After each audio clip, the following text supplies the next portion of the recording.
बिस्मिल्लाहिर्रहमानिर्रहीम। अल्लाह ताला के बरगज़ीदा और ख़ास बंदों में अंबियाए कराम शामिल हैं।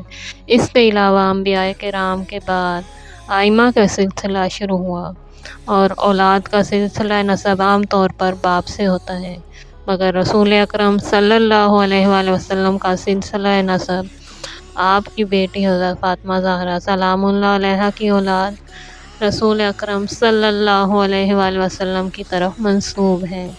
रसूल अकरम सल्लल्लाहु अलैहि वसल्लम इमाम हसन और इमाम हुसैन अलैहिस्सलाम को फ़र्जंद कहा करते थे और असहाबे रसूल इन्हें इब्नुर रसूल कहा करते थे। बेशुमार अहादीस इन दोनों शहज़ादों की फ़जीलत के बारे में नकल हुई हैं और बेशुमार ऐसे वाक़यात हैं जिनमें रसूल अकरम सल्लल्लाहु अलैहि वसल्लम ने इमाम हसन अलैहिस्सलाम और इमाम हुसैन अलैहिस्सलाम की अज़मत व मंजिलत को दुनिया के सामने रोज़े रोशन की तरह वाज़े कर दिया है।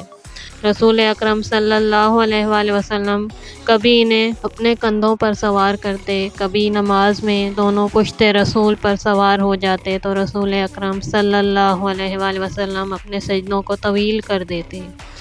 इसी तरह एक और वाक़या है कि एक मरतबा इमाम हसन अलैहिस्सलाम और इमाम हुसैन अलैहिस्सलाम कमसिनी के आलम में रसूल खुदा सल्लल्लाहु अलैहि वसल्लम की नज़रों के सामने आपस में ज़ोर आजमाई करने लगे और कुश्ती लड़ने लगे।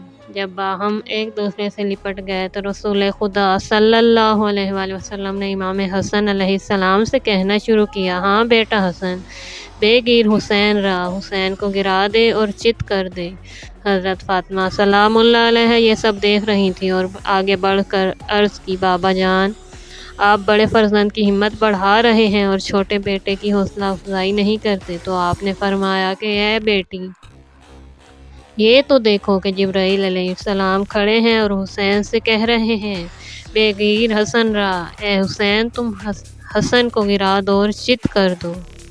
दोस्तों, अगर आपको वीडियो पसंद आई है तो प्लीज़ लाइक कीजिए और चैनल को सब्सक्राइब कीजिए ताकि आइंदा आने वाली वीडियो आप तक पहुंच सके। अल्लाह हाफ़िज़।